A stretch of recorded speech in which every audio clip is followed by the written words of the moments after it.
What's going on, guys? Today we're talking about Jurassic World Chaos Theory Season 2. Right off the bat, I think one of my quick complaints, and it's not bad, it's not an indictment of the actual plot of the show itself, it's more of the structure of it. I really think this show would benefit. I think I've talked about it before. I think this show would benefit greatly from the episodes being longer. We have like the anime 23-minute blocks of time episode structure, and I get that that works for like the target audience, which is like kids and teens. Like, I don't know, what's the target audience? Like 12 to 16 or something like that. I get that that is like for short attention span. You fill in those little blocks, but like, dude, it's being dump released on Netflix. Okay, all of it coming out on Netflix the entire season, so it's not like it's fitting into any TV show time slots. The 20 or so minute episode lengths really do affect the quality of the show, in my opinion. That's just a big complaint right off the bat. It just makes every episode feel way too fast, and it makes every diversion that isn't really like main plot focused or just kind of seems like a little like side quest that's ultimately superfluous. It makes it feel even more so when it's like, well, we just wasted 6 of the minutes of this episode dealing with this, like in the first season, dealing with this Triceratops at the gas station plot. For what reason? Just to delay the main characters. There's so many things where it just seems like they're just trying to delay the main characters, which I get it. It's part of like driving the plot forward, just put some obstacles in the way, but these obstacles don't do anything. Like they might be saying, oh, we're serving to establish these characters and how they would react in these scenarios. We know how they would react. We're 7 seasons deep into these characters. We know these characters by now, okay? So I don't know, just a quick complaint. That was one of my biggest things about this is I'm watching, and that's honestly, it's a complaint, but it is a praise of the show that I just want these episodes to be longer. I want these scenes to last longer, to really stew in the moments. Instead, we're just go, next scene, and it just gets obnoxious. So the way that I was watching the show, I was taking notes for every single episode. Now, basically, it's like I'm outlining the plot as I'm going, and I'm talking about things that stand out to me as we come across the moments, and kind of like my first thoughts on that thing as it happens. So this may be a little bit messy, maybe a little bit disorganized. I'm just kind of emailed myself the notes I took from my phone. So this is basically my reaction as things are happening in the order that they're happening. So episode 1, one of the main things we see first off that stood out to me is how Kenji is not coping well with his dad's death. His dad's brutal death. Now, immediately you got to think about Kenji, what he's going through right now. Brooklyn is dead to him. Obviously, we know Brooklyn's alive from the last episode of the first season, but to him and everybody else, Brooklyn is fucking dead, killed by dinosaurs. Finally got her. He feels like Darius was trying to mess around with Brooklyn because she stayed with him for a little while, and there's some tension between the two of them. Now his dad just died, and now they're on this other like goose chase thing to deal with whatever, all this other conspiracy, dark dino web stuff, and he's not coping well with his dad dying, but he's showing it in an overconfident, overzealous way, where he's taking risks, he's making his jokes, he's doing all the masculine, like, man doesn't know how to deal with his emotions, coping by compartmentalizing it and just being the levity for everybody else, essentially.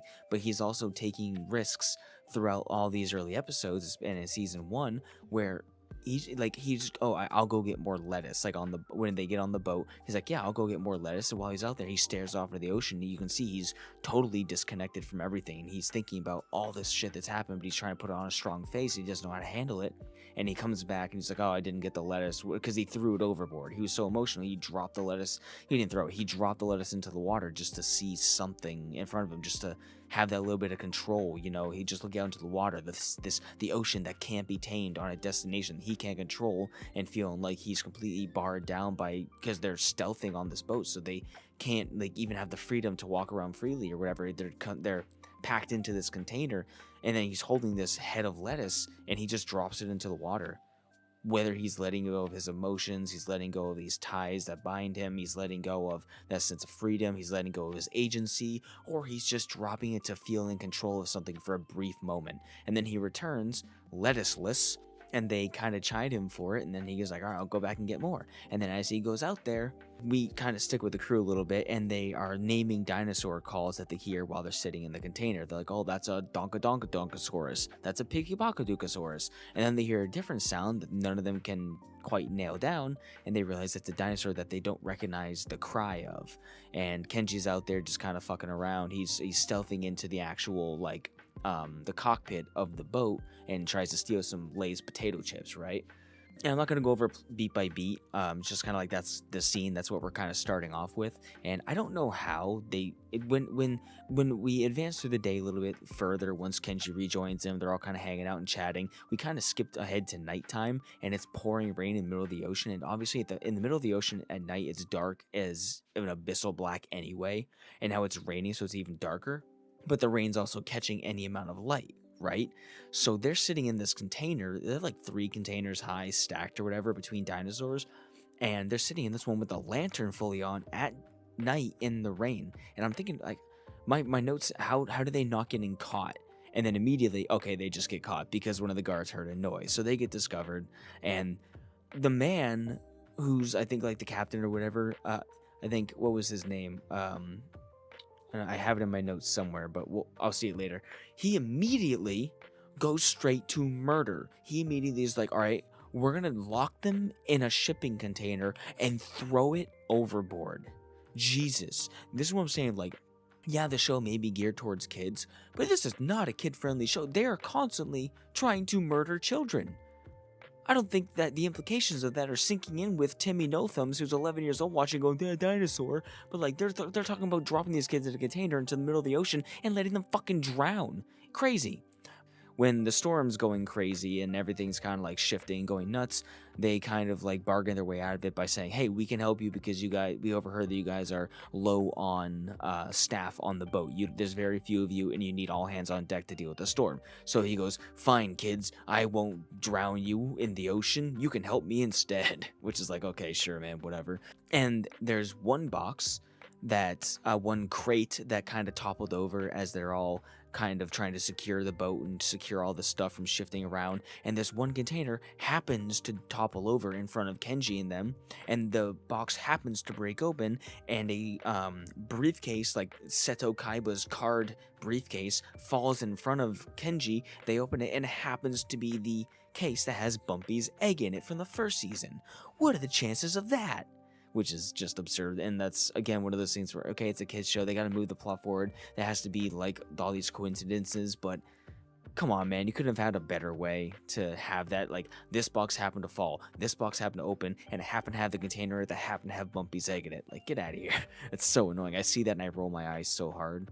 But the big scary dinosaur that's sitting in the shipping container, a big scary dinosaur, not the one that they didn't know the cry of, is about to escape one of the containers, a big carnivore, because the shipping container's gate opened, and they're all looking at it like, oh no, this big dino's about to get up and eat our butts. But the thunder's kind of going thundery, so he's like, all right, I lay down, I sleep. So he curls up and kind of sleeps because he's afraid. Okay, cool. Problem avoided, so they shut that door and he's fine. Then there's another box where there's a dead dino in the box. What happened?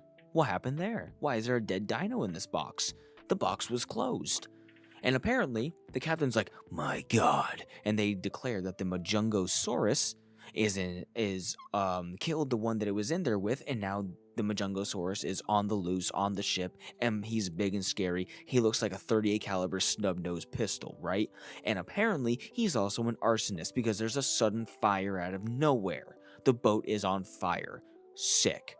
One thing about this is as they're kind of walking around in the boat and they're dealing with all these problems that are arising that seem to bloom out of nowhere, it just turns into like a quick horror scene where they're stalking around the dark, rainy ship surface and they're creeping around containers and boxes and stuff, and it's just like something about the atmosphere, it just works really well. I wanted to kind of call that out. It's a really good short horror sequence before things actually kick off again.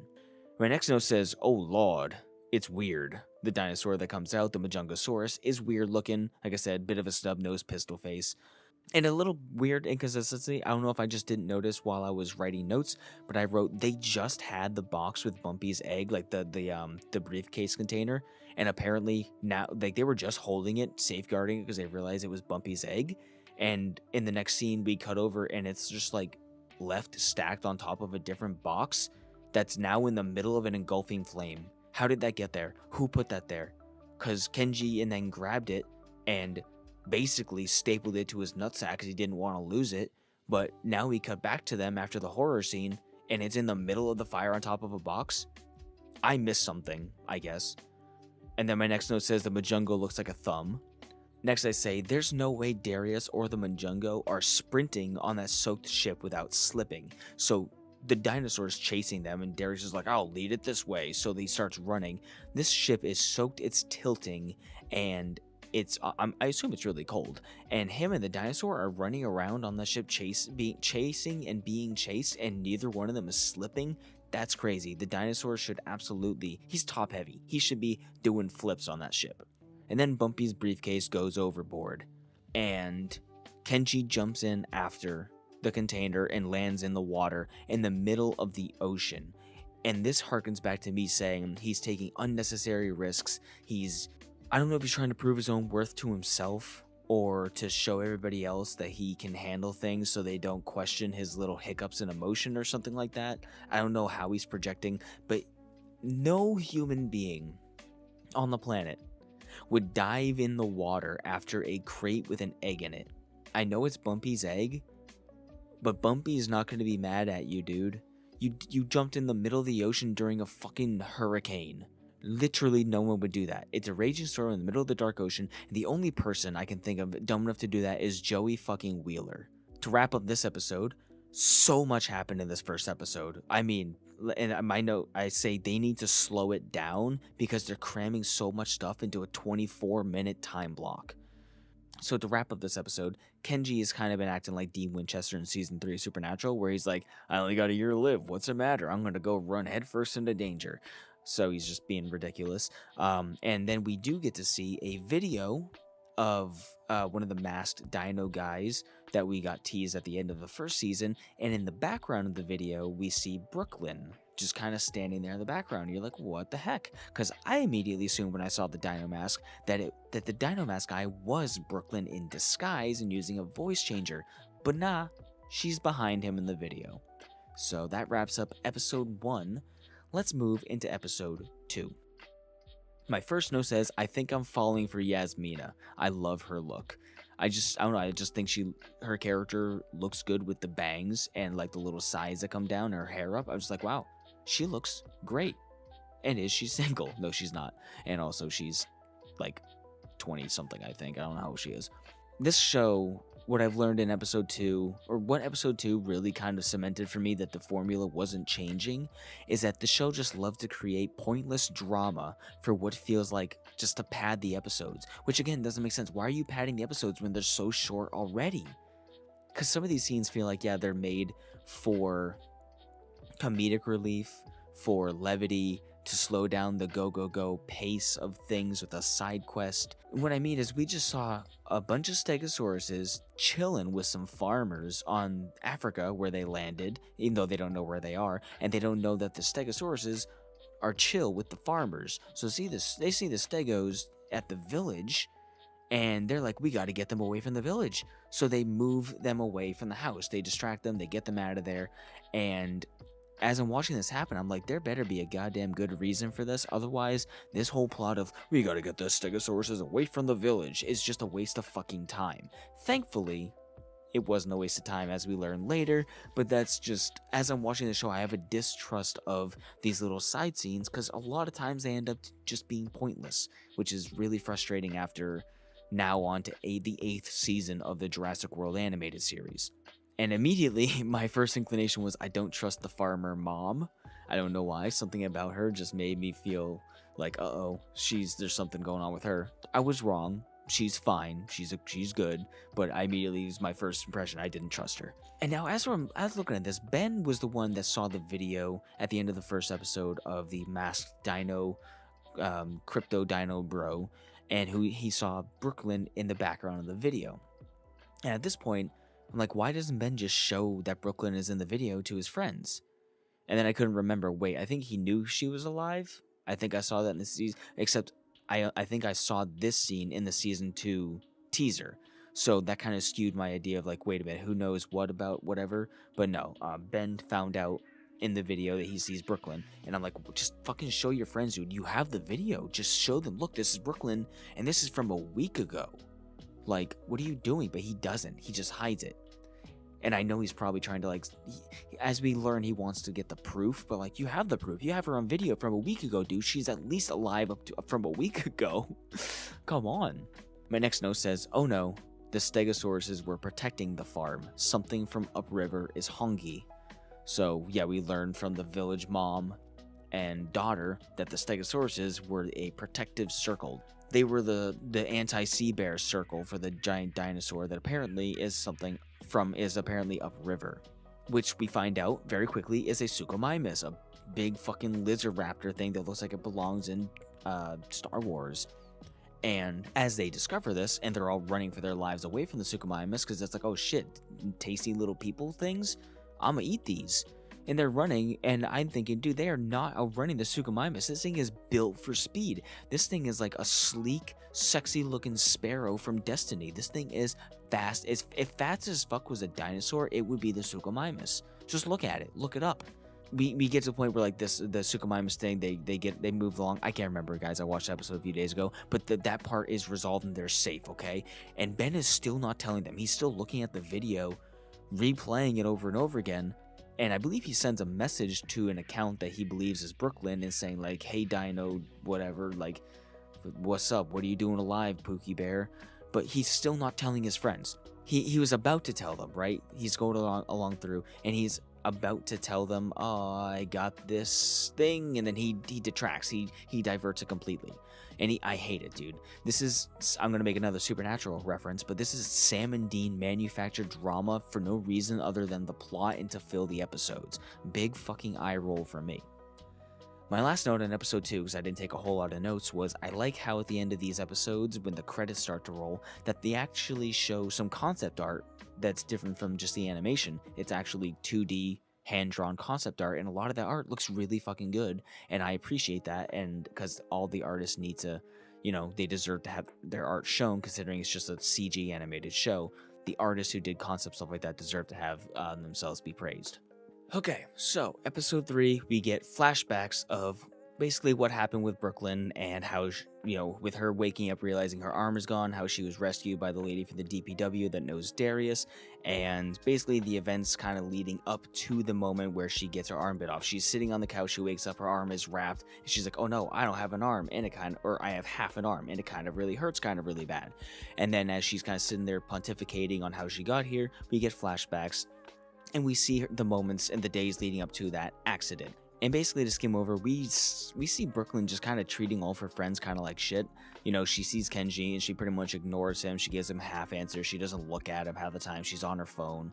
And then when Kenji's on a video call with a Nublar 6, or the Nublar 5 really, without her, she kind of pulls up on her motorcycle. She's like, hey guys, oh, gotta go. She immediately gets a message or a call or whatever and has to leave. She's home for 1 minute in the trailer and then immediately has to leave. So, like, if I were any of them besides Brooklyn, I would be so fucking mad at Brooklyn. She treats them like absolute shit. And I'm sorry, I know she's like onto these leads, she's being like a journalist and stuff, but this is not how you treat your friends. You're entrenched in it, sure, but you got to give your friends the time of day. You got to give Kenji, who's your boyfriend, your love interest, the time of day. You're treating them like shit. I'm not saying you deserved it, but you deserve some kind of comeuppance, because come on, girl. Come on, girl. What is wrong with you? And my next note says, I know this is a flashback, but girl, put your phone away. Give Kenji some attention. And a lot of this just sort of ends up being contrived, with Brooklyn being up her own ass about all this stuff and kind of being delusional about the shit that she's doing, or at least she's acting like she's delusional and up her own ass to everybody else. She knows she's into something, and I know it's all for the plot, but it's contrived as hell, and it's contrived on purpose, and I hate that because it's just lazy writing. then she eventually, like, we kind of skip ahead a little bit, and she's now sitting with Darius at his place, and she's like, "Thanks for letting me crash," and he's like, "No, it's totally cool, whatever." And they kind of get into like an awkward, fumbling conversation where Darius all but says he loves her, but then he's like, "Oh, but I love all my friends equally, but differently, but." Yeah, I love you, but like I love everyone. And then it's just like this really awkward, like teen stumble thing, which is just bad. I don't like it. He literally does the, yeah, I love you, but except not. And then he literally says, unless. He does the unless meme, and it's so awkward and forced. And I know it's a kid's show again, so they kind of have to they have to hammer this shit home and make it like painfully obvious, like holding up a neon sign in your face. But God, come on, dude, have a little bit of respect for your audience. We're not stupid. So then she kind of leaves with a DPW agent, and she goes because the DPW agent is also now helping Brooklyn with some stuff because she's like, whatever. They're kind of like on the same side with some things that's been going on. So leaves with her and yada yada yada. So we kind of get caught up to the actual moment that those things happen, because at that point she's telling Darius, "Hey, I need you to meet me at this place at this time. We can't talk about it. Whatever. I gotta show you something." So she goes, and then we see the scene as it plays out. She's video calling, or she's sending him a video, sending a video to Darius, and then she gets chased down, and apparently it's a raptor that bit her arm off. We do see that there's a bigger dinosaur, but then it's actually a raptor that tears her arm off, and I didn't realize that unless I just misread the scene or I looked at it and if it looked wrong to me, I don't know. I guess a raptor bit her arm off, which makes sense because I thought it was a big boy dinosaur. So I was confused how it didn't chomp her in half and only chomped half her arm. I'm like, oh, that thing would have swallowed her whole. That thing, it would have been a vor scene on Rule 34. But no, it was a raptor that ripped her arm off, then got recalled, I guess. So, and then we see that Brooklyn cuts her hair and dyes it a different color. And this is just a personal thing. I like short hair on girls. I like almost all short hairstyles on girls, but it just didn't work for her. I don't think it fits her face shape. Maybe, I don't know. I think it was just a little too short. I just think her haircut was a little short and the color a little bit bright, but otherwise, I guess it works. Just, her old style was better. And then we get the return of Steve Blum voice acting some random NPC. Always love Steve Blum showing up in everything. He's the best. He's the GOAT. But it's another one of the agent dudes showing up to the DPW lady's house. I don't remember. I didn't write down her name. I'm sorry. Showing up to her place, and Brooklyn has to kind of hide from him like she's playing Splinter Cell as he kind of looks around and like touches her underwear or something like that, then leaves. And then Brooklyn leaves a note for the DPW lady, just like, "Dog, you ain't safe. Blah blah blah, and I'll keep in contact" or something. And then Brooklyn bails to go off on her own, and that is that. But her being alive is a point that frustrates me, because the DPW lady is like, "Tell your friends you're alive. I saw them. They cried because you died, girl. It's sad. Tell them you're alive." And Brooklyn's like, "Nah, ain't gonna." And it doesn't make a lot of sense. Like, it does and it doesn't. It doesn't make sense because, like, emotionally that's really frustrating, and I hate that. I hate that a lot. But also, I know it's just the plot of the show, so they have to have a reason for her not to, and it is to, like, keep them safe while she continues to, like, try to figure out who the broker is and what they're doing and take them down legally, which is just like, girl, you survived a dinosaur island for 6 seasons. You're home, dude. Just fucking enjoy your life, man. You don't need to get into all this. So, I know that if she went and told them that she was alive, that they would not leave her alone, obviously, and that would be great, and they'd obviously be a risk because of that, blah, blah, blah. But it is just brutal to leave them thinking that she's dead. I hate it. I hate it so much because I'm a sympathetic, sentimental, emotional little boy. Now, episode 4. I didn't take a whole lot of notes for this, but let's see what I got here. Let's try to refresh myself. We get to see Brooklyn actually wearing the mask of the dinosaur freedom fighter group people, and they're like going around to these farms at night, liberating the farms, kind of like what it's actually exactly like what we saw in the Jurassic World, the most recent one that came out, whatever, where they were releasing, I don't know, those fucking live action movies are dog shit, but where they're releasing dinosaurs from farms in the middle of the night. So they're doing that, and they're like, whatever, It's fine. They're a bunch of goofy goobers. And then we switch back to the Nublar 5, and we see Ben just looking at the phone, replaying the video and stuff like that, trying to hide it every time they get close. Like, hey, Ben, what you doing? He's like, he freaks out, juggles the phone, pulls it to his chest, and goes, nothing. Like, he just got caught looking at, like, fucking Charlotte Web porn or something. I know he just wants undeniable proof that she's alive. But like I said before, dude, you have a fucking video of her from a week ago. Just show them the screenshot. That is enough for them to be like, oh, she's alive. Let's figure this out. And you'd all be on the same page of let's go figure it out. And as they're sitting there on the island, as they're sitting there on the farm trying to figure out what their next move is, and after they got the Stegosauruses to return and like guard the encampment again, they dealt with all that stuff last episode or the episode before and blah blah blah. Ben's at the boat that the life raft thing that they actually escaped in, or were given the life raft from the boat. I didn't cover that, but again, I'm not covering everything beat by beat. But Ben finds a tracker, and it's really frustrating because he doesn't chuck that thing as far away as he can from the farm. I don't know what he does with it, but he brings it to the farm and goes like, "Guys, look what I found!" Instead of like smashing it or throwing it somewhere else to lead the trail away, because it's a fucking tracking device, dude. Go throw it into the ocean so they don't know where you are. That's really annoying. And then we switch back to Brooklyn, and the dudes that she's with are fucking dweebs. She's playing them all for fools. She's pretending to be part of this freedom fighter dino release thing, but she's obviously using them to get closer to the broker and what she's trying to do and learn about stuff. She's whatever. And they're just dweebs. Like they're totally the group that goes home after work and plays the Beatles rock band together. Those kind of guys. And then we got introduced to a dinosaur named Geba, who's one of the pet dinosaurs from the mom and the daughter at the farm. And Geba gets fucking nabbed, right?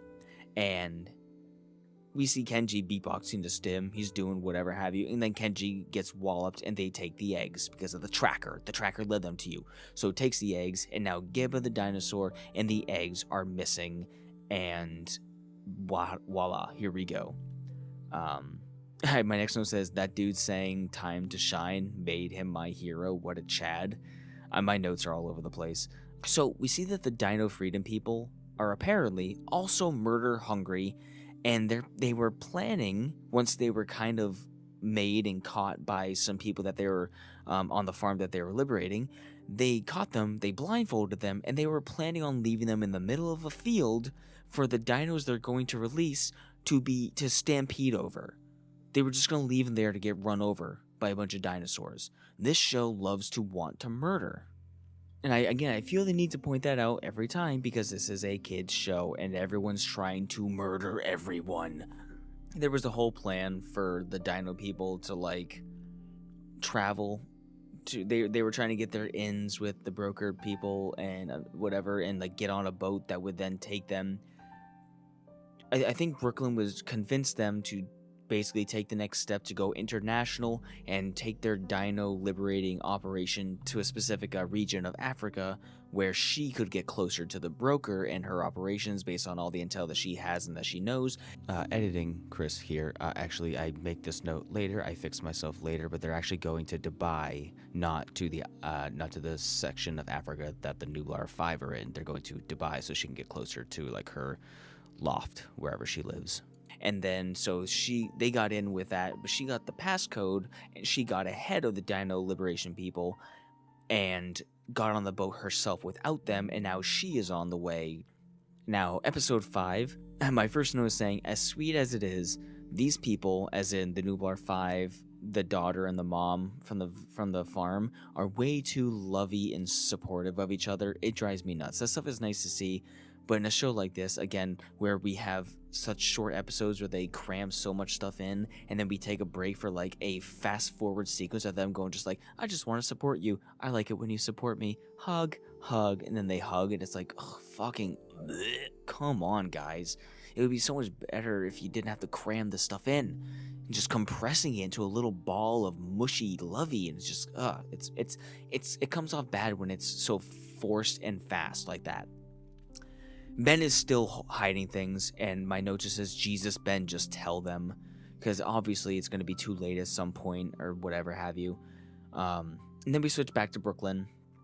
And I believe at this point they're trying to like move up the river to figure out where they're going, where the dinosaurs are being taken, because they've discerned that everything that's happening for like the big dinosaurs being released and everything is coming from upriver. And now with Geba being taken, and now with the briefcase being taken, they're like, well, we got to go upriver. So they get on some canoes, some canoes, fucking little boats, and they start heading upriver. Okay, we switch back to Brooklyn, and we see that she got the message that Ben sent. What will she do?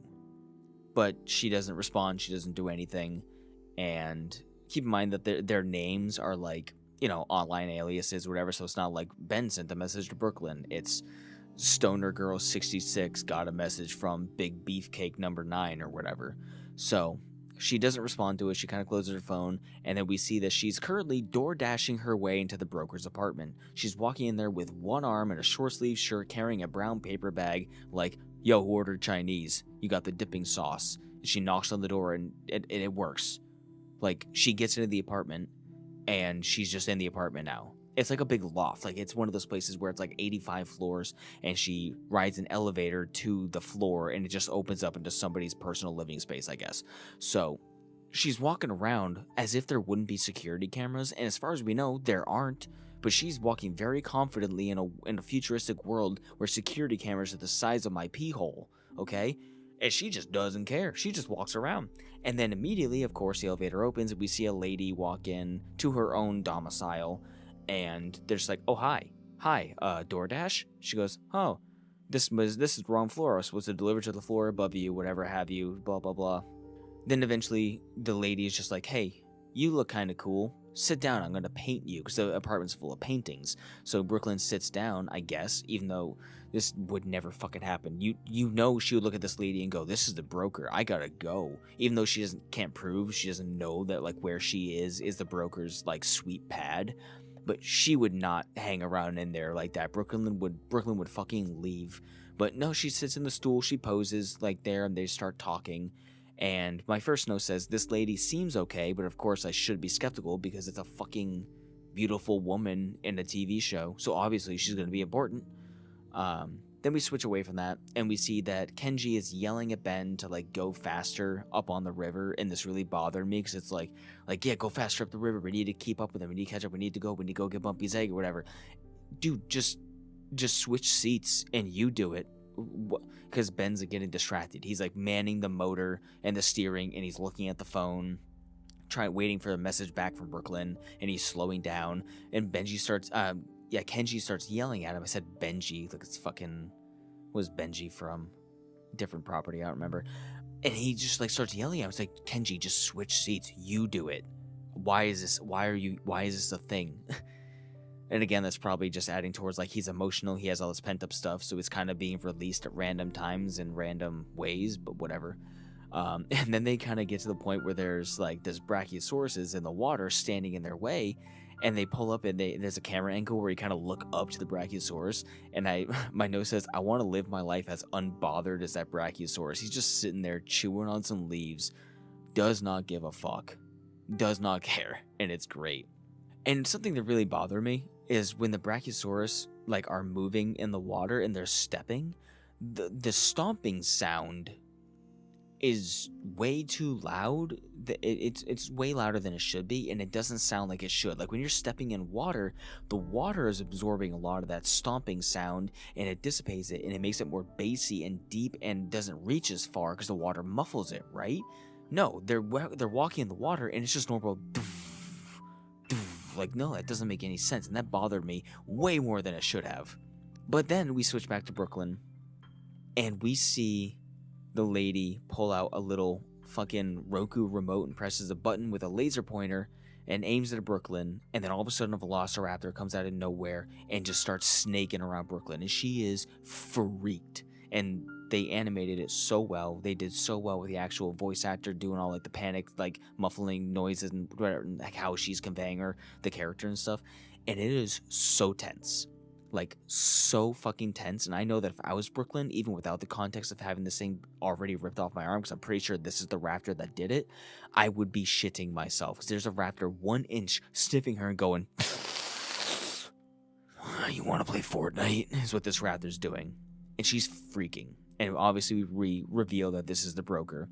And we kind of go back and we see that the raptor is the one that attacked her, like I said, and in the flashback, and we see how she was handling that scene. We see that scene play out in more detail with the raptor in context, right? And how they handle, again, the character animation and the acting is so very well done. It's a fucking incredible sequence. And then we see her face in present day. The trauma is plain to see on the character, and it is so good. And we keep cutting back and forth because obviously it's a tense time, and we see that Kenji is still so confident, and his joy is getting on my nerves. He's just like, he's the dude who's like standing at the helm of the ship going, "Ahoy, mateys, up ahead over there, yar." He's not actually doing that, but like that's the tonality of his character right now, and it's so fucking infuriating and annoying. I just want to slap him. But Brooklyn does manage to get out of that scene. I don't remember how she does it, but she basically like knocks the remote out of the broker's hand and like throws a vase in the raptor's mouth, and she ends up she judos her way out of there, gets onto the elevator, and is going down the elevator, and she's free. So she calls Ben, and because since he reached out to her, and I don't remember what she tells him, but I don't remember if she tells him anything at this moment, but she calls him, and shit is getting fucking real officially. Now we jump into episode 6. We're getting there, guys. I know this is a long one. They do a really good job at showing what anxiety is like, because we start off this episode with Ben having just ended a call with Brooklyn, I think, where she basically tells him to like fuck off and leave her alone because she wants them to be safe. So like, don't tell anybody I'm alive, I'm doing this thing, stay away from me, you'll be in danger. And then basically hangs up really quickly, and she deletes the account that she was that they were able to communicate through, and just distances herself further. And we see Ben as the anxiety is hitting him, and this scene is really good. They did this really well with Kenji when he saw his dad die and that panic attack that he suffered from, and just the anxiety through that. It was so well done. Whoever was doing all this absolutely has experience with anxiety, because how we see Ben handle it, again, I can't really describe it. It's just so good. And then he kind of snaps back out of it really quickly. He kind of like stumbles his way back into a conversation as everybody else is doing whatever they're doing in the scene. I don't remember. And as they're on the water, they get back on the water and stuff like that, and they're like heading up the river. And Ben's kind of still trying to figure out what he's supposed to do. Everyone's trying to figure out what they're going to do when they go upriver. I'm sitting there thinking to myself, why don't we ever see regular animals anymore? We only ever see dinosaurs. And then a fucking hippo shows up. A hippo pops out of the water. I don't know what this note is. It says hippos would fuck up a tree. I don't know why it would fuck up a tree. I think that was a misspelling.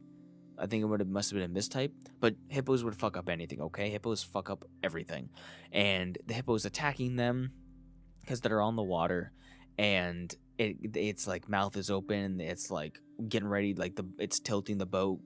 Ben's gonna fall in, and then Kenji grabs Ben because he's about to get eaten by the hippo. And when Kenji grabbed him, he lost hold of the phone. Ben drops the phone, it goes into the hippo's mouth, and then Kenji's like, "I got it," and then he's about to reach into the hippo's mouth, and then I think Yasmina or someone just like, "What the fuck are you doing?" and then grabs him and pulls him back. And then the hippo snaps its mouth shut, swallows the phone, and dips back into the water. And then Ben obviously is freaked because he just lost his only lifeline to potentially show them that Brooklyn's alive with a video, show the audio call or something like that. And he lost all of his evidence and proof. And now he obviously has no way to communicate with her. And this, again, illustrates that Kenji is just being reckless because he almost dove into a hippo's mouth to rescue the phone. So, of course, the phone's eaten by a hippo. Just as we get to this point, of course it was. But I'm still sitting here thinking, why is Brooklyn so invested in all of this? What is her reason? I talked about it before, but you get back from the island surviving this stuff, you get submerged, you get subsumed by all of this dino conspiracy, black market dinosaur stuff as like a journalist point of view, as a reportive point of view. But like, what is your goal? Just to expose it and to take them down? Why do you care that much? Like, you're not an activist for the dinosaurs. you should be the furthest thing from an activist. I guess maybe psychologically you would kind of do a double 180 or like a whatever, like you would flip around to actually wanting to be a conservationalist, but like what she's so invested in it that she went through all this shit and that she chose to stay dead instead of tell her friends. Like at that point, dude, when you lose your arm, you just go back to your friends and say, guys, shit's fucked up out there and I want nothing more to do with it. Let's just like be chill and all be fine. You should just live your life with one arm and blah blah blah. So I understand she has her motivation for wanting to do with it, but it's like also just choose a life of safety after everything, man. Just relax. So anyway, they get upriver and they kind of park it on the side of the shore, and there's like a little like booze hut, fire camping place, and the little girl, Zaina, I think her name is, I don't remember, I wrote it down somewhere later on, is like, oh, this is my uncle's place or whatever, but there's nobody there, so they get a little bit worried, and so she calls her dad on her phone, and dad's like, yeah, he's probably just taking a vacation because it's a slower season, whatever. And then as they're kind of walking around, Sammy walks into the hut to look at some stuff and touch like the glasses and whatever, and she sees some legs. There's a dead dude at the pit stop, and they're like, oh no, we got to get out of here, this place is not safe. So they kind of regroup. And I'm going to lose my mind at this point, apparently, I wrote down, because everyone's trying to talk about the dead guy. Yeah, Sammy's trying to, like, guys, we gotta go. She's trying to say that. Kenji's talking about his shit. Ben's trying to, like, figure out how to talk about Brooklyn. And Yasmina is mediating, because everyone kind of is, like, talking at Yasmina right now all at the same time in very vague, tangential ways. And she's like, and it's about to reach a boiling point. And then guess what? Interrupted by a pterodon. But wait, the pterodon gets interrupted by something eating it. So the pterodon pops out of the trees, is like, yeah, I'm a pterodon. And they're like, oh, that's a pterodon. And then something bites its legs and pulls it down. It's like, oh, I was a pterodon. And then it gets eaten. So this show loves, if it loves to do anything more than take detours from the plot for insignificant things, it loves to have somebody about to say something important and then they get interrupted by some manufactured bullshit and some danger, being chased by a dinosaur, whatever have you. Happens constantly and it's so annoying. So it's that Suchomimus from before, from the village, and now it's terrorizing them. And we cut away from them as they're all running away from the Suchomimus, trying to survive. And we see Brooklyn now in the broker's apartment, waiting for her to come back. And she's sitting there, arms crossed, all confident, just like, well, looking at her. And then they kind of start talking back and forth to each other. There's obviously a stalemate. And then we switch back to the Suchomimus, and with the Suchomimus and the hippo start fighting. Dude, I felt like a Rock'em Sock'em Robots. It was so sick. The hippo showed up, rolled up his sleeves, was like, I got this, Holmes, and joined the fight. And everyone starts getting hurt. Kenji gets knocked to the ground and he hits his shoulder. Yasmina gets literally bitch slapped by the Suchomimus' tail and gets knocked out. And then they kind of got separated. There's like, oh, whatever, we're all gonna meet up, and they all get onto the boats while they're distracted by the fighting, and they leave. But one of the boats. So let me back up a second. So Sammy, Zaina, and Ben, I think, were all on one boat, and they start leaving, and then Darius and Kenji were like, go, we'll catch up with you, and they go, all right, and then they just leave. That would never happen. And then Darius and Kenji get onto their boat, even though they thought they spoke to Yaz before, and Yaz was like, I'm getting on the boat with them.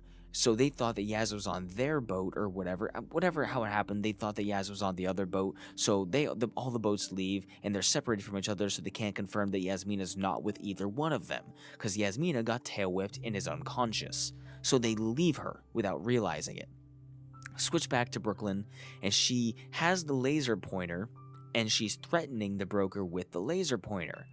And then it's just like, I got you now. And I don't get it. So Brooklyn, if you're not trying to specifically take down the broker, but you're trying to like blow up their whole operation and get them legally shut down by getting the evidence you need and providing it to the fucking police, like, Dog, you know the broker's been doing this shit. You've been watching her all this time. You know her crimes. You can kill her. You can literally have the raptor kill the broker and then aim the laser pointer at the window on the 85th floor and make it attack the window and dive out the window and fall to its death, and you are golden. You didn't have to do anything. You could have just killed the broker. But no, what do you do after threatening her with her own dinosaur? You give her back the laser?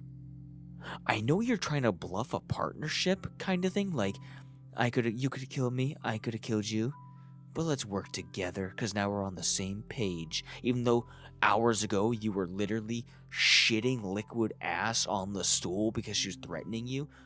Come on, dude, this sucks so hard. I hate that. And I guess maybe I'm not reading it right, or somebody on YouTube could explain it better to me. But from what I was just watching, it's like, this sucks. What are you doing? You have her literally dead to rights, and you could kill that raptor by throwing it out the window, by making it yeet itself out the window, actually.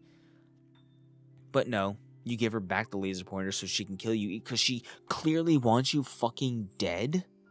Yeah, that whole broker thing infuriates me because she literally wants you dead. She tried to kill you once already and she could have killed you again. The only reason she didn't is because you managed to get lucky and escape, and now you give her the tool to kill you again.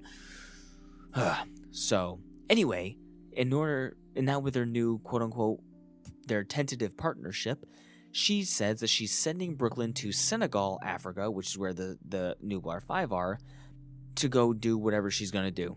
Shit, so now they're actually converging. Then we switch back and we see Kenji and Darius are on the boat together and they're about to have a bro moment, but no. So Kenji and Darius didn't have the bro moment, and then once they catch up to each other, they realize, oh no, Yasmina's not with them. Episode 6 done. Moving on to episode 7. Alright, so sorry if the audio quality sounds a little bit different. I'm recording this a couple days later because that was a 50-minute recording session, and in between then, I've actually gone through and done some mic adjustments to a lot of settings and stuff, so if I sound a little different, that's why. So we're picking up on episode 7, and we are in Yaz survival mode. She's been left behind. The others are up on the boat. I think they've only just noticed she's gone, and they're trying to figure out how to get back. So last she saw, there was a Suchomimus and a hippo battling it out. They were doing rock'em sock'em boppers, and unfortunately, the hippo lost. The hippo's dead. I call bullshit. That hippo would have absolutely chomped that thing in the chest or snapped its neck or just bulldozed it. There's no fucking way the hippo lost. Stupid. Anyway, so the flashlight, there's a flashlight that they were struggling with before that they used it to like blind its eyes or whatever have you, and they dropped it, and Yaz sees the flashlight. She's going to try to grab it, and she goes over to pick it up, and the Suchomimus is like curling up and going to sleep, right? She has to step over the tail, but she can't. So she picks up and she moves this fucking dinosaur's tail. The audacity. What are you doing, Yaz? You cannot just walk over there and pick up this dinosaur's tail. How would it not notice? Also, I don't know how many nerve endings they have in their tail, but I think it's more than one. So, anyway, so she gets the flashlight. She goes and crawls up onto, she climbs up to a big tree. She sits down, she takes a breath, and as she gets up there, she turns on the light, and there's a bunch of Pteroraptors. Some raptor pterosauruses, the ones with the heads, whatever the hell they're called. The ones with the heads. The ones that look like they have a T-Rex for a head. So, after that, so she drops down, trying to escape from them, because they're going to rip her apart, which wakes up the Suchomimus. Now she's running for the Suchomimus again. She cannot catch a break. It has been 7.5 minutes since she woke up, and she's already fighting for her life again against this thing. Switch back to the boats, and Kenji is just breaking down. He is reaching his limits, and which, you know, sure, I totally agree with that. You should be reaching your limits, but also too little too late, man. You've had plenty of opportunities, and you keep pushing it off, and then they get distracted, and we see that the entire time before this, they were arguing, or rather, Sammy was arguing the fastest way to get back to Yasmina, my girlfriend, is if we jump on land and run through the woods. Dog, it is nighttime, and you're in Africa. Do not do that. And they're all saying, no, we're going to take the boat. And Sammy's being a little bit irrational, but obviously she's emotional, so it's understandable. A lot of upholds right there. So then they see that there are lions on the shore, and they're like, okay, we're not going to go on land. It's a good thing we didn't do that. And Sammy apologizes later on, and she takes her time to really apologize for overreacting. Like, she was so gung-ho to not waste a single second getting back to Yasmina. And then now when she's apologizing, she's like, I'm really, really sorry. Sometimes, touching her fingertips together, my emotions get the better of me. It's like you don't have any time. Okay, you have been pressed for seconds this whole time, and now you're gonna pause for 2.5 minutes straight and just apologize. Fucking, you guys could just be on the boat going and apologizing, but instead they put it in park. They grab a bag of popcorn and she starts apologizing. Just keep going. You're on the river. Go. What a waste of time. Anyway, Yasmina bails from the Sukumimus. She runs into the water and she's like, yeah, I'm safe. This thing can't get me. And then, hey, guess what? It swims. It looks like it looks like a lizard. That thing jumps in the water and comes after her. And one thing I do want to say is that her shirt, I don't it actually looks wet, and that's a really hard thing to do, is to make fabric look actually wet, because it darkens a little bit, it gets a little bit heavier, and a lot of times they just put like water droplets on it or something like that and turn up the contrast or whatever, but it actually looks wet. So really, really good job of the animators for paying attention to that detail, because it is much appreciated. Like, her skin looks wet, her hair looks wet, and not in the way that it just looks like it's covered in like dew marks or anything. Like, it actually looks wet. I don't know how to describe it. Anyway, which is great. And of course, the Suchomimus goes into the water after her. You dummy. Even if it couldn't swim, that water's not that deep. It's a river. Even though they make it look really deep, because like the Suchomimus goes fully underwater and we see it from underwater and it looks like it's in the ocean, which is like, no dude, that river is like 10 feet deep max, and this thing's 14 feet tall. So she gets to the other side and she's safe. The Suchomimus can't get to her because she's behind like an uprooted tree. And then she sees eyes, and there's a lion. Oh great, now she has to fight a lion. Never mind, something ate the lions. Probably a big dinosaur. The lion's eyes fucking disappear. We hear it go, oh, and then it dies. So, literally, she cannot catch a break. But before I could even type cannot catch a break in my notes, we switch over and the boat's engines start dying. Every single thing is falling apart at once. Jesus Christ. Thankfully, apparently, they are caught up to where Yaz is now. And they're like, there she is. And the Suchomimus comes back, and the big dinosaur reveals itself, and it turns out to be the stub-nosed revolver dinosaur from the boat, and they start to have a showdown. And the Suchomimus loses that fight quickly and decisively, while Yasmina is able to get onto the boat and rejoin her friends, and they start moving upriver again. We switch back to the end of the episode, and we see that the broker is obviously knowing she can't trust Brooklyn in their new arrangement. Obviously, as if that was ever a question. So they're both skeptically looking at each other like, yeah, it's a tentative relationship. We can totally trust one another. So, that episode was good. I do like that episode decently. I like seeing the dinosaurs fight. But again, it suffers from the pace of the show is just too fast. So, like, they reveal a threat's taken care of. They reveal a threat's taken care of. She's safe in the water. No, she's not. It just goes so fast. And we still find time for like a standstill apology scene when you could have just had her been like, hey Zaina, I'm sorry for snapping at you. And Zaina been like, yeah, you're emotional, I get it. Which is what she says to Darius at some point when he's just like, hey, don't mind my friend. She's emotional. And she's like, yeah, dude, I know. I'm more mature than you, and I'm 14. Alright, so now we join into episode 8, and we're kind of developing Kenji's emotional status at this point. He opened up a little bit with Darius, he's opening up a little bit to everyone, but he's swinging back and forth like a pendulum, dude. So now he's instead of being totally reckless and trying to basically get himself killed all the time, now he's being incredibly cautious and telling other people that something isn't safe. So I'm just getting tired of the back and forth. It seems really inconsistent, and it doesn't seem genuine to the character. He is just flip-flopping.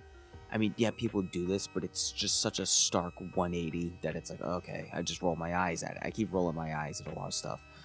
But now for this episode, Camp Fam rolls up the hidden river to find a chicken farm crawling with a bunch of secrets. And Ben and Kenji kind of separate from the group as they head inside once they discover that there's like a hidden entrance. And they get inside and they get separated because there's two like really cool looking dinosaurs with like weird little head things, and I don't know what they're called. I don't care. But they break off their chains and they start chasing them, and then they get separated. Some of the crew goes in through like a door on the side that leads into like this concrete bunker, and then Ben and Kenji have like this giant, like the ground lifts up or rather, I think Ben and Kenji actually find the door, and then the bigger of the group, Sammy, Yaz, Darius, and Zaina, go down to like this big platform that raises up, revealing like a ramp going down into the ground. So they get separated, running from these dinosaurs, and every time they get separated, the bigger group of Darius, Zaina, Yaz, and Sammy go down, and like the ground closes above them. You know, they're going underground and it closes, and they're like, "What about Ben and Kenji?" And then Sammy, I think, is like, "Hey, they'll be fine." It's like, you guys were just being chased by like raptors with rhino heads and are obviously carnivorous, and you didn't even see them get into a safe area, and you're just like, "Yeah, they're gonna be fine." What are you talking about? Nobody in their mind would go, "Yeah, two psycho dinosaurs are chasing us out there. We didn't see that they're safe, but they'll be fine. They'll be okay." No, that wouldn't happen. I hate that. It's so dumb. Like, you have no way of knowing that your friends are okay. Like, Ben could have just gotten impaled and had his throat ripped out in 1.5 seconds after that door shut, and you're like, "Dad, they're okay." Anyway, so now they're moving throughout this bunker, and they come across this like dino cloning area where you see a bunch of dinosaurs and cloning tanks, and then you see this giant pit in the ground, which obviously looks like a dinosaur cockfighting arena.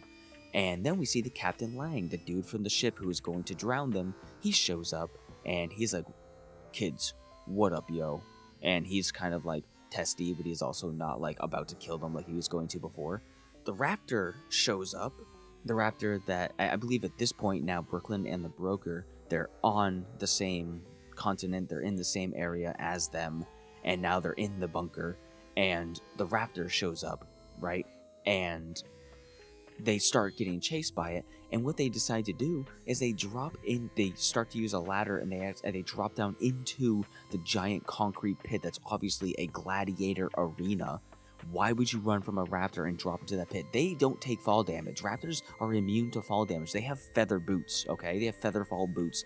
He would jump down there, he would tear all of you to pieces, and then jump back up and climb the ladder and leave with a full tummy. But no, you guys drop down, and you kind of hide in the shadow of the arena because of the overhead lights. The raptor does a loop around, doesn't see you somehow, and then leaves, and goes after Lang, and now Lang is presumably killed. Now they're all down in this pit. And I had to make a note here that the creepy and suspenseful music for the show is so good. Like when they're in the pit and the raptor's kind of like lurking around, sniffing and looking for them, the suspenseful music is fucking top tier. It is great. I love it. So, wow, here we go. What a surprise. There's something hidden in the fighting arena pit. Crazy. A giant dinosaur's in there. And it kind of stalks out there. It's like a pale looking, like almost like the Indominus Rex, but smaller. And it has no fucking eyes. Excuse me? It has 0 eyes. It's just smooth skin. That is a nightmare. And its nose holes are a little bit weird. They look like they're a little bit further up, but I don't know if that's like normal, but I just noticed the nose holes were like halfway up its face. And it's so pale, and it's so weird, and it's kind of gross and creepy. Now as that thing's sniffing around for them, we realize obviously you can't see them, so they're all trying to be incredibly quiet. And then a container, like one of the containers from the ship, starts getting lowered down, and we realize, oh no, Geba is in the container. It starts crying for help, and Zaina's like, "No, my baby." So Geba's being lowered down, and we're like, where the fuck is this container coming from? I guess it's dinner time for this thing. And they start running around, the door opens, and Geba runs out, and Zaina's like, "Get back in that fucking container, you dumbass." They go inside the container. Darius gets left behind outside the container, the door's closed, the gate starts closing up, this dinosaur's running around trying to find them based on any kind of echolocation. The container starts being raised up without Darius inside. He jumps on, grabs the outside window of it, gets raised up, the dinosaur almost bites his legs off. He seems to be safe, and then the container kind of like jams a little and knocks Darius loose, and he falls down and lands on the dinosaur's back and kind of bounces off it. That's crazy. And then we switch away, and we see that Ben and Kenji are walking around and they're safe, and they go and end up being into like an observation room where Ben's on one side and Kenji's on the other, and it's like a one-way mirror, so Ben can't see Kenji, but Kenji can see Ben, and Kenji's about to try to talk to Ben, trying to figure out like the communication microphone thing to speak inside, and then the fucking door opens and Brooklyn walks in. And again, Ben, by the way, Ben found the briefcase with the eggs inside, So he's sitting there like, yeah, I found it, he's in there, and Kenji's looking at it like, oh good, we got the eggs. And then Brooklyn fucking stumbles in and sees Ben. Drama will unfold, and that's where the episode ends. Because now Kenji's like, Brooklyn? He's seeing her for the first time, and Ben's seeing her for, I guess, the second time technically, and now they're both like, what the fuck? Episode 9. So we jump into the past before the Nublar 5 even arrive at the underground facility, before they arrive to like that chicken farm, and we see that Brooklyn and the broker, or B&B, they pull up first to it, and Lang is there, and Lang is just being himself and whatever have you. I wrote Lang is incredible, but I think that was a typing mistake, so I was just on my phone. I was not spell checking. So after those three go down into the bunker by way of, I think they drove their Jeep down into the ground that opens up, and Lang's walking like a pleb. Just as that fucking ground platform door thing closes, the Nublar 5 show up immediately, and just in time to miss it closing. Okay, so they arrive immediately. So this is where the timeline is. I thought there were whatever. So it's an incredibly tight timeline. So the broker switched down, and for some reason I said that the broker reminds me of the evil lady from The Incredibles, the one who's like tall and skinny and is working with Syndrome or whatever. Unrelated to anything. She just reminded me of her for a minute. So this dynamic between Brooklyn and the broker is honestly just not good. They obviously know the other's playing them, which I guess could be kind of the point, but it's not convincing to either. Like, you don't believe that either one would be even the slightest bit trusting toward the other, because it's so obvious they don't trust each other, but they still have to work together for the plot of the episode. So I don't know. I just don't like how this plot is carrying out. I've been vocal about it, that Brooklyn should have just killed the broker with a raptor when she had a chance and sent the raptor out the window, but I just don't like how they're working together. It just doesn't feel right. I feel like it could have been, the way we could have gotten here could have been a lot better. But I think if we actually did work with seeing Brooklyn betray her trust, or no, not betray her trust, but instead of like having the broker realize who Brooklyn was, maybe, I don't know. I just didn't like it. I know it needs to happen, but I don't like how we got here. Again, I think this suffers from the short episodes and the only 10 episode long season. But you gotta keep it simple for the kids that are watching. I know we just needed that direct line to advance the plot, but I still think it's kind of bad. So, then we see a doctor, one of the African doctors there, Dr. Sarr, S-A-R-R, like Soar, Dinosaur, is a note that I wrote. So stupid. Brooklyn is not very stealthy and convincing with her secret photo taking. As they're walking through these labs, she's like taking full flash, audible snap photography with her cell phone of like the tanks and the computers and papers and stuff. Obviously it's not that obvious, but the way she's maneuvering is like, yeah, you're obviously taking pictures, dude. When the broker turns and sees you, you turn real quick, hide the phone behind your back, and give an unconvincing smile. Like it's that level of suspicious. So now we switch over and we catch up to where Brooklyn breaks off from the broker and finds Ben in that room with the briefcase of Bumpy's egg. So Ben and Brooklyn argue. I didn't take many notes for this part because I was trying to listen. Ben and Brooklyn argue about just like, I can't be, whatever, it's not safe, you need to get the fuck out of here, give me these eggs and leave. And you see Kenji see all this, and I don't remember right here if we see their confrontation. I think we do see Ben and Kenji's confrontation here, how he goes inside and just like, why the fuck didn't you tell me? And Ben's like, I couldn't tell you. And it's like, yeah, you could have, Ben, and it's really annoying and frustrating, but I think the emotions are on par for where they should be. And then we switch back over and we see that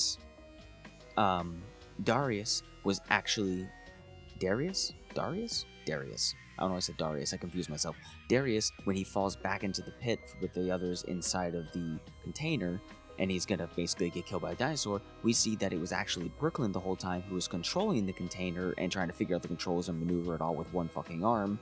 And so she like zip ties her stub to one of the controls to maneuver it, and then uses her other hand to like lower it and stuff.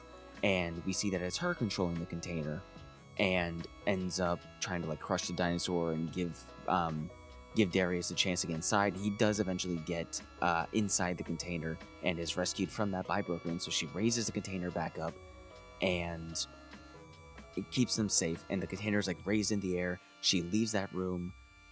She goes back down and reconnects with the broker, and they're walking into that the dungeon, not the dungeon, the pit fighting area where they just avoided the blind dinosaur, and it's the broker, Brooklyn, and Dr. Sar, who are all unaware that the kids are even in the container at all. They're trying to be quiet, which there's no way that Geba isn't screeching.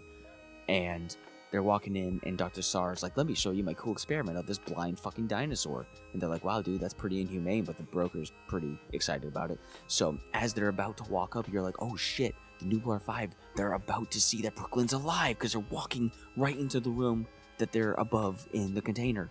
And they see her, and they're all staring in disbelief. They're like, is that Brooklyn? That looks like Brooklyn. Her hair's different. They're missing an arm. That can't be Brooklyn. There's no way. And whatever. Basically, you see them, quote-unquote, become best friends over killing the scientist, because the scientist is like, whatever, you need me, and blah, blah, blah. And they end up they use the raptor to knock him into the pit, because they're like, well, yeah, whatever, we don't need you, and you're being really mean to me.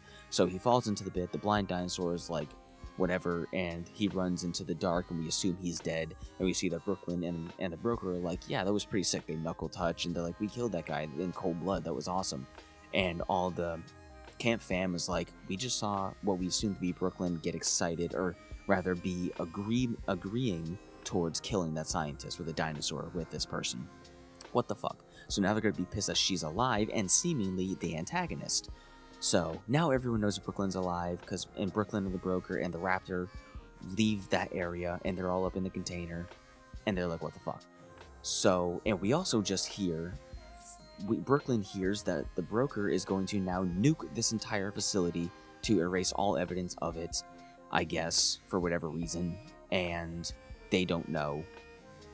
And the only one who knows Brooklyn's intentions are Ben, and not really Kenji. Kenji kind of like muted the microphone as he started to have a panic attack, so he couldn't hear half of what Brooklyn and Ben were arguing about. He just saw her, heard a few words, muted it, started to fucking freak out, and then went in there and confronted Ben. So Kenji doesn't know what Brooklyn's deal is, only Ben kind of does. Now we're moving on to the final episode. So episode 10, I didn't take a lot of notes for this because I was just trying to pay attention, but we see that the scientist is still alive, and he controls what I dubbed as the Blindosaurus by like snapping his fingers, because it works on the echolocation, so we kind of trained it to listen to certain sequences of snaps to do his bidding, I guess. So now, as he's walking through the darkness, because she like turns off all the lights because the broker knows that the camp kids are in there, and she's like, hey, the broker's under the impression that Brooklyn wants the camp friends to die because they abandoned her. They didn't come when she needed them the most. And so she's like convinced that, she's not convinced about it, but that's like the lie that Brooklyn has been spreading. So she doesn't care. So she's watching the kids maneuver through the dark, trying to find their way out of here, figure out what's going on with Brooklyn. And it's like, pitch dark. She turned off all the lights, and they're underground in a bunker. So the broker's watching the security system and sees the kids wandering in the dark. And we also see Dr. Sar walking through with his blind dinosaur, and they come across the raptor that's been sent out to kill the kids. And for a second, you see that Dr. Sar snaps his fingers, and the dinosaur clicks its tongue back at him, and is going to kill the raptor, but then the raptor starts clicking its tongue and doing a weird thing, and then you realize, oh no, they're communicating. The raptor's mimicking the snapping of his fingers, and understanding the commands, apparently, to command the Blindosaurus. So now the Blindosaurus and the raptor chase after him.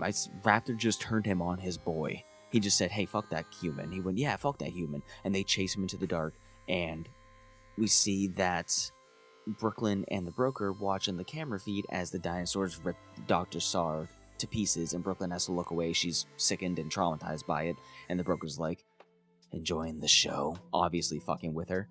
And the lights are completely out, and now the Blindosaurus and the raptor are both on the hunt. Or rather, actually no, just the Blindosaurus is on the hunt because the broker recalls the raptor so it doesn't die in the nuclear explosion that she's about to set off.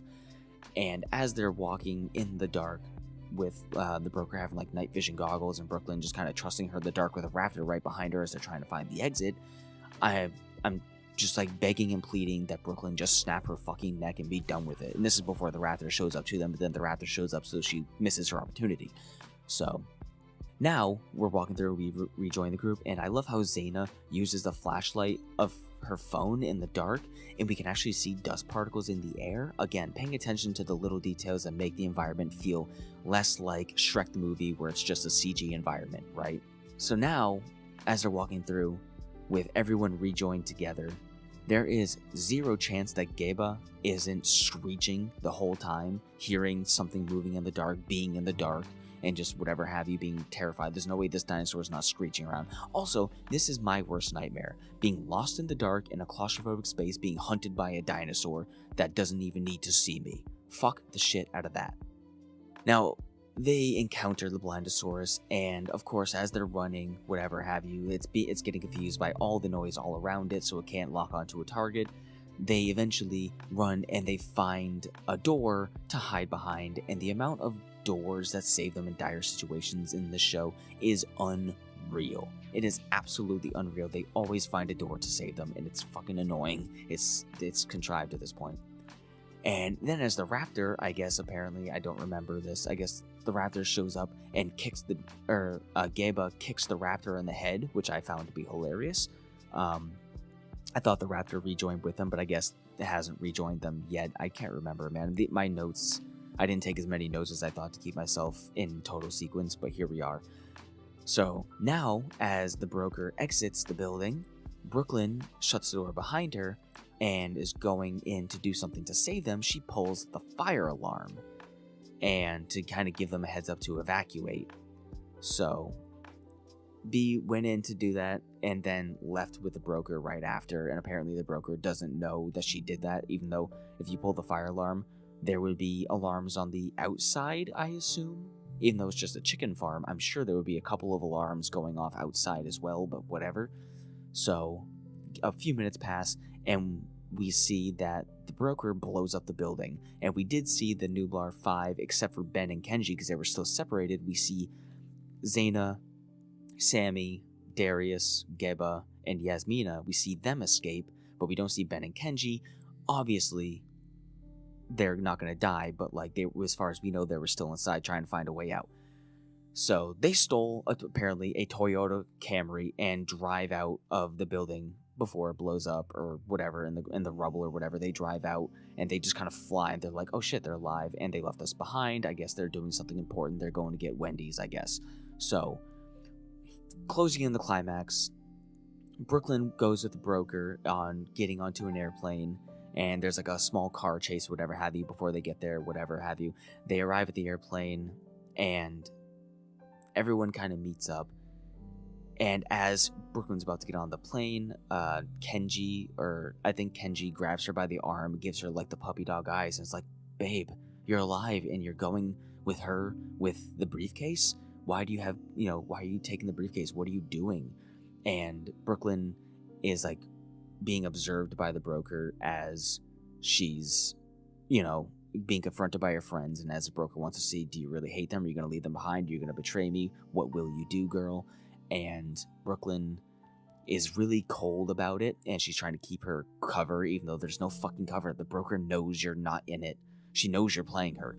So, but she's super cold to her friends. She's giving them the cold shoulder. She's being really mean, and she breaks away from his hold, looks at all of her friends, and she gets on the plane. I know she wants to take down the broker, but surely she has enough evidence from all the photos she just took, from everything that they just went through, and everything that she heard and saw. She has enough to take down the broker legally. I mean, hell, she lost her fucking arm, right? So, she can see that she's been through everything. And at the end, they take off in the plane, and we see that broker goes over to inspect the briefcase and sees that one egg is missing, and we cut over and we see that Kenji is holding Bumpy's egg. So she did leave her friends with a tiny bit of a clue that she's not totally heartless and evil, and there's, she's doing something. That is the end. Season 3? I guess I haven't thought about this, but my final thoughts to wrap all this up, I think Season 2 was good.